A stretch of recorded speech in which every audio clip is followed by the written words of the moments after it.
Okay, y'all, it's been a minute, but I am back with season 8, episode 7 of Welcome to Plathville, and this is called A Bone to Pick with You, so should be spicy. Let's get into it. We're starting out with Isaac and Barry in the kitchen, waiting for Kaylin to show up so that they can go out to Montana to visit Mariah. And Kaylin comes in and she's talking about how everything is better than ever, and sometimes you just need that little break to see what's important and blah, blah, blah. And honey, Ron, you are going to regret it if you stay with this family. Isaac just said that Tegan is coming to Montana with Ethan and that they will have to see how she treats him. Like, wasn't he the one that broke up with her and supposedly cheated on her with her friend and is being super creepy and stalkery right now? But yeah, let's see how she treats Prince Ethan.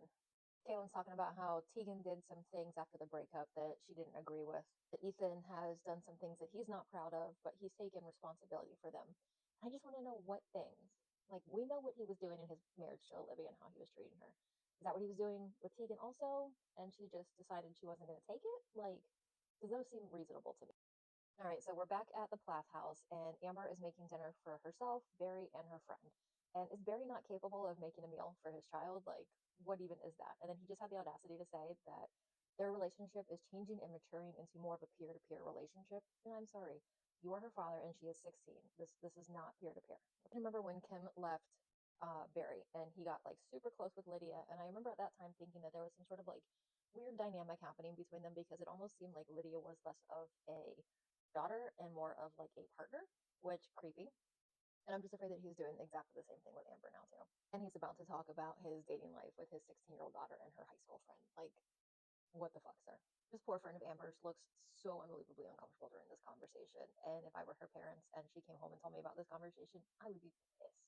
God, Barry, stop telling this girl that you're known as the Plath Daddy. Like, fucking weird. Is he serious right now? Talking about Bigfoot and portals and secret languages? Like, what the fuck is happening on the screen right now? We're out in Montana, and Kaylin is talking about how both Tegan and Ethan would come to her with their relationship problems. And yeah, I never really figured that Ethan was the opening up type, so that seems real suspicious to me. So Tegan said that the inciting incident for their breakup is it was his birthday, and she surprised him at his grandparents' house, drove 5 hours to get there, surprised him, and he was not happy to see her. And she kept saying, "What's going on? What's wrong?" And he just wanted to go outside and work on his cars and his usual Ethan Plath bullshit. And I guess she just kept asking him what his deal was. And he says he put his stuff down and all he could see was his ex, Olivia. And he got in his car and he peeled out. He fucking left her after she drove 5 hours to see him for his birthday. I would lose my ever loving shit. Ethan said he could see Tegan in the driveway crying with her hand over her mouth as he drove away and he could see her in the rearview mirror.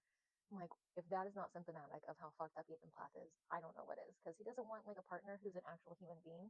He just wants someone to be there and look pretty and to agree with everything he says. And wow, what an asshole. Tegan just said that she decided to go to Montana because she wanted them to be able to spend some time together as friends. And why? Why would you want to be friends with someone who would do that to you? Like, if that's how the relationship went down, what how could Ethan have had anything to complain to Kaylin to where she doesn't like Tegan anymore? Like, it's bizarre to me. Tegan just said that when her and Ethan were together, most of the time it was her commuting to Minnesota to see him instead of him coming to Wisconsin to see her. And she has a job and she has a kid. When did she have time for that?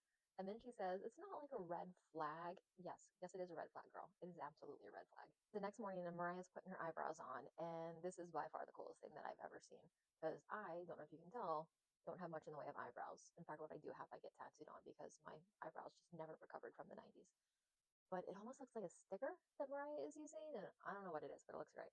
Oh shit, Tegan is asking Ethan if he has anything to say for himself about how he acted towards Zach at the wedding, and wow, didn't know we were gonna go there. Or she just told him he was being petty, and he did not like that. The look on his face, oof.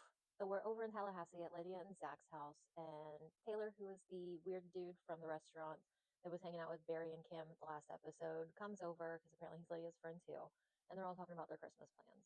And he mentioned the Montana trip with Isaac and Kaylin and Ethan and Tegan, and why didn't you guys go too? And it does not seem like they were invited. And damn. For Lydia, she said she feels like she's on the outside looking in for her family and that she's felt that way the majority of her life. And coming from such a huge family, that would be so hard. I can't even imagine that.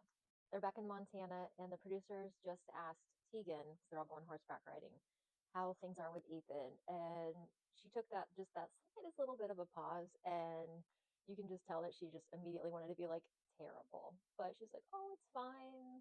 seriously, girl, why did you come on this trip? So they're on this trail ride, and Tegan said that Ethan keeps turning around and looking at her, and that she knows it probably comes from like a good place, but it's making her anxiety shoot through the roof. Why? What is going on? Happened here? I swear, Ethan is a Dateline episode waiting to happen. All right, so that was the end of the episode. I thought it was great. I've loved this season so far.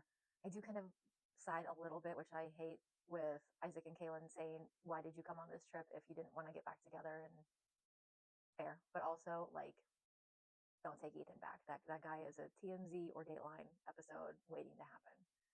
But yeah, tell me what you guys think of the episode in the comments, and I will be back with episode 8.